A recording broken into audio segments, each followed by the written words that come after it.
जी अस्सलाम वालेकुम। मियाँ साहब क्या खूब कहते हैं, चुप करे ते मोती मिले सन, सब्र करे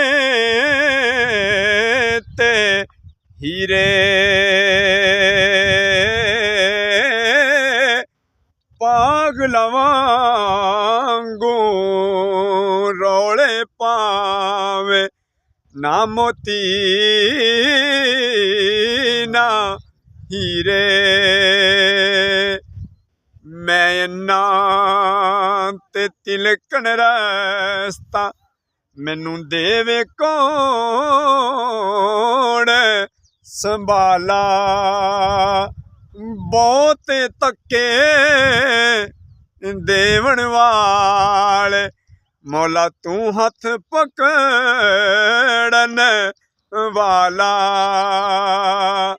एक नानू रब इतना देवे ओ बस बस करन ज़बानों। एक नानू रब कुछ भी ना देवे ओ ऐवी जान जहानों। बाग अंदर एक तोता बोले ओदे नाल बुलेंदी लाली।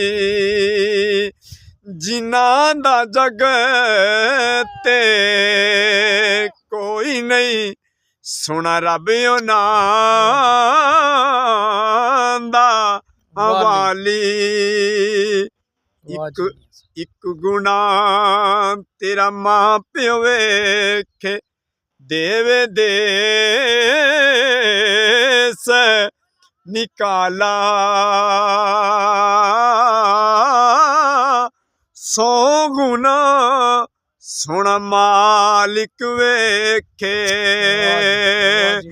ते पढ़दे पावन वाला हो।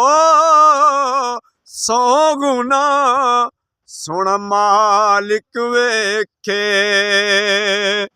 ते पढ़दे पावन वाला।